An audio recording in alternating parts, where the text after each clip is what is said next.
DElEd entrance exam 2024 के लिए कुछ वीवीआई क्वेश्चन लेके आए हुए हैं जो आपके एग्जाम्स के लिए इंपॉर्टेंट है।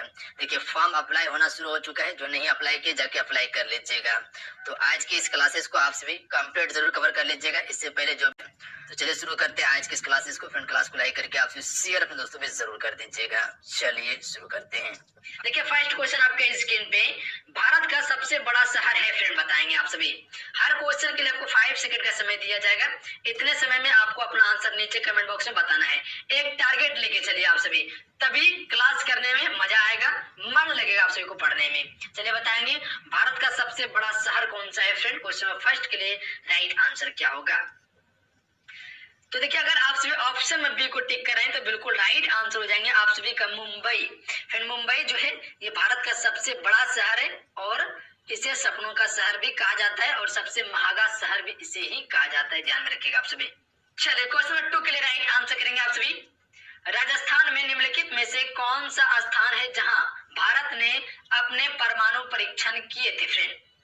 चलिए क्वेश्चन नंबर 2 के लिए राइट आंसर करेंगे। इस क्वेश्चन का राइट आंसर क्या होगा, किस स्थान पर भारत ने पहला परमाणु परीक्षण किया था। तो अगर आप सभी ऑप्शन में सी को टिक कर रहे हैं तो बिल्कुल राइट आंसर हो जाएंगे आप सभी का पोखरण में। फिर पोखरण में पहली बार परमाणु परीक्षण जो किया गया था वो 1974 में किया गया था, ध्यान में रखिएगा। 1974 में किया गया था और दूसरी बार की बात करें तो ये 1998 में किया गया था सफलतापूर्वक परीक्षण, ध्यान में रखिएगा आप सभी। अगला क्वेश्चन देखिए, संस्कृत में महाभारत किसने लिखी थी। देखिए फ्रेंड पोखरण जो है वो राजस्थान में पड़ते हैं। संस्कृत में महाभारत किसने लिखी थी फ्रेंड। तो आप सभी कर सकते हैं संत वेद व्यास के द्वारा संस्कृत में महाभारत लिखी गई थी, बी राइट आंसर है। अगला प्रश्न है, जूडो और कराटे के खेल क्षेत्र का नाम क्या है।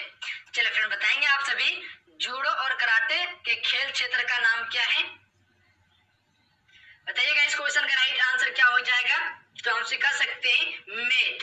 मेट में फ्रेंड जूडो और कराटे खेले जाते हैं, याद रखिएगा आप सभी। सी राइट आंसर हो जाएंगे। अगर आप सभी ऑप्शन में सी को टिक कर रहे हैं तो बिल्कुल राइट आंसर है।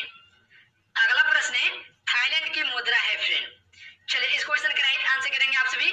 थाईलैंड की मुद्रा का नाम क्या है, जैसे कि भारत की मुद्रा का नाम है रुपया, जापान की मुद्रा का नाम है येन। चलिए बताएंगे आप सभी थाईलैंड की मुद्रा का नाम क्या है। तो हमसे कह सकते हैं बाट। बाट जो है फ्रेंड ये थाईलैंड की मुद्रा का नाम है, थाई बाट कहा जाता है, ए राइट आंसर रहेंगे। ऑप्शन में ए को टिक करें तो बिल्कुल राइट आंसर है, मैच कीजिएगा आप सभी।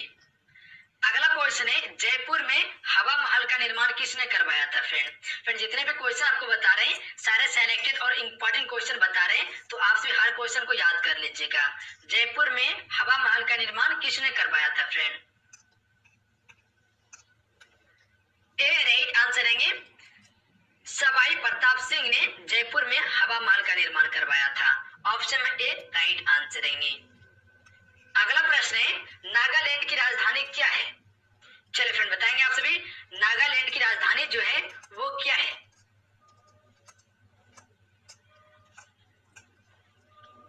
अगर आप सभी ऑप्शन में बी को टिक करें बिल्कुल राइट आंसर हो जाएंगे कोहिमा। कोहिमा जो है फ्रेंड ये नागालैंड की राजधानी है। दिसपुर जो है ये असम की राजधानी है, दिसपुर।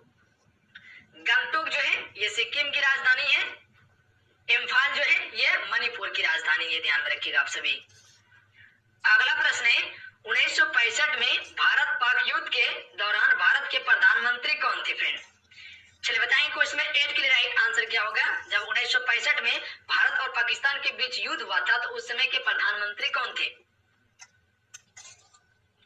तो जो भी ऑप्शन में सी को टिक करें बिल्कुल राइट आंसर है लाल बहादुर शास्त्री।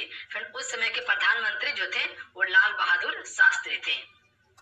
अगला क्वेश्चन है, इनमें से कौन सा भारतीय नागरिक का मौलिक अधिकार नहीं है। अगर आप सभी ऑप्शन में बी को टिक करें तो बिल्कुल राइट आंसर हो जाएंगे संपत्ति का अधिकार। फ्रेंड संपत्ति का अधिकार जो है ये भारतीय नागरिक का मौलिक अधिकार नहीं है, ये एक कानूनी अधिकार है। पहले ये मौलिक अधिकार में था जिसमें कि मेरे पास कुल 7 मौलिक अधिकार हुआ करता था, जो कि अभी 6 मौलिक अधिकार है। हटाया गया, क्या संपत्ति के अधिकार को हटा दिया गया है, ध्यान में रखिएगा आप सभी। ठीक है, मौलिक अधिकार को लिया गया था अमेरिका देश से, यूएसए देश की संविधान से लिया गया था। अगला प्रश्न है, भारत के उपराष्ट्रपति का चुनाव एक निर्वाचन मंडल द्वारा किया जाता है जिसमें कौन शामिल है। तो देखिए इसमें शामिल जो होते हैं वह संसद के दोनों सदनों के सदस्य शामिल होते हैं उपराष्ट्रपति के चुनाव में। अगला प्रश्न है doctor APJ Abdul Kalam missile complex dash में स्थित है। चलिए आपसे बताएंगे, आंसर करेंगे इस क्वेश्चन का राइट आंसर क्या होगा। Doctor APJ Abdul Kalam missile complex जो है वो कहां पर स्थित है फ्रेंड। अगला क्वेश्चन कर लेते हैं, वंदे मातरम गीत किसने लिखी है।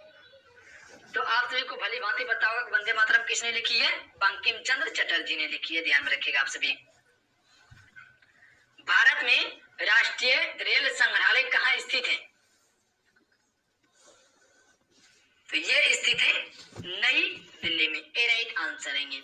अगर आप सभी ऑप्शन में ए को टिक करें तो बिल्कुल राइट आंसर है, नई दिल्ली में भारतीय राष्ट्रीय रेल संग्रहालय स्थित है। अगला प्रश्न कर लेते हैं, गांधी जी ने किस आंदोलन में करो या मरो का नारा दिया था फ्रेंड।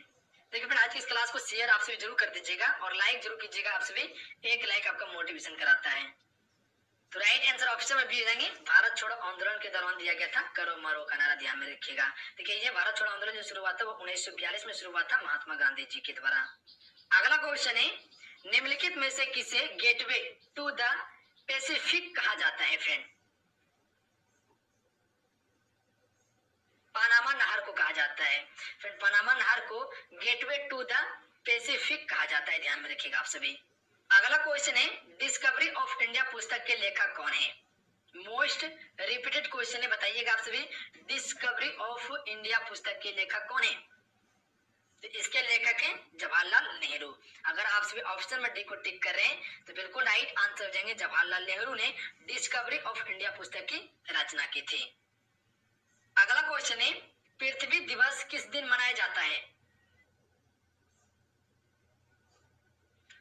डी राइट आंसर है 22 अप्रैल को फ्रेंड, 22 अप्रैल को हर एक वर्ष पृथ्वी दिवस मनाया जाता है।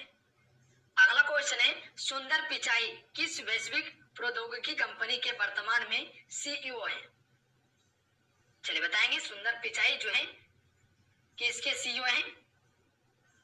तो याद रखिएगा आप सभी, सुंदर पिचाई जो है वो गूगल के सीईओ है, ध्यान में रखिएगा आप सभी। गूगल के सीईओ कौन है, सुंदर पिचाई है। अगला क्वेश्चन है, झरिया जो कि झारखंड राज्य में स्थित है ये किसके लिए प्रसिद्ध है।